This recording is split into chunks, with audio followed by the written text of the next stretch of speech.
اپنے اپنے نا انسان کی محبت کی بات ہوتی ہے، جیسے ہم اپنے بڑوں کا احسان نہیں ادا کر سکتے، اپنے والدین کا حق نہیں ادا کر سکتے، اپنے نیک لوگوں کا جنہوں نے ہم تک دین اسلام پہنچایا ان کا حق نہیں ادا کر سکتے، تو ہمارے اوپر حضور صلی اللہ علیہ وسلم نبیوں کے احسانات کے بعد جو سب سے زیادہ احسانات ہیں نا، وہ صحابہ کرام کے، صحابیات کے، ازواج مطہرات کے اور تابعین، تبع تابعین کے، اولیاء اللہ کے ہمارے اوپر، ہمارے ماں باپ سے بھی ہمارے اوپر زیادہ احسانات ہیں۔ اگر آپ چاہتے ہیں کہ آپ سارے صحابہ کرام کے احسانات کا بدلہ دے دیں، ان کے اولادوں کے احسانات کا بدلہ دے دیں، حضور صلی اللہ علیہ وسلم کی بیویاں جو ہماری مائیں ہیں ان کے احسانات کا بدلہ دے دیں، تو ایک درود شریف حدیث میں آتا ہے، جو بندہ اس درود کو پڑھتا ہے تو وہ ایسا ہے جیسے اس نے ان کے احسانات کے بدلے کا حق ادا کر دیا۔ اور وہ درود پاک ہے، اللہم صلی علی محمد النبی الامی و ازواجہ امہات المؤمنین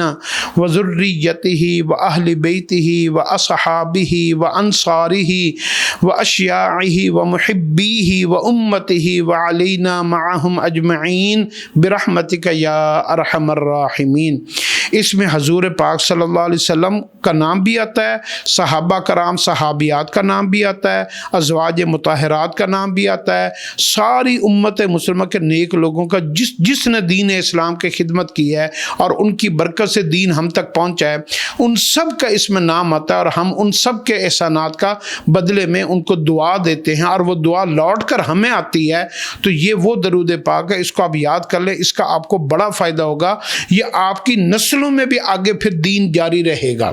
جب ہم اپنے بڑوں کے احسانات کا بدلہ ادا کرتے ہیں نا، پھر وہ چیز اللہ ہماری نسلوں میں بھی جاری کر دیتے ہیں۔ جب ہم اپنے والدین، اپنے بڑوں کی قدر نہیں کرتے اور احسان فراموشی کر دیتے ہیں، تو پھر کیا ہوتا ہے، اللہ ہمارے اندر سے بھی اور ہماری نسلوں میں سے بھی وہ اس نعمت کو اٹھا لیتے ہیں۔ تو اس درود کو آپ اپنی زندگی کا حصہ بنائیں، اللہم صلی علی محمد النبی الامی و ازواجہ و ذریتہ و اہل بیتہ و اصحابہ و انصارہ و اشیاعہ و محبیہ و امتہ و علینا معہم اجمعین برحمتک یا ارحم الراحمین۔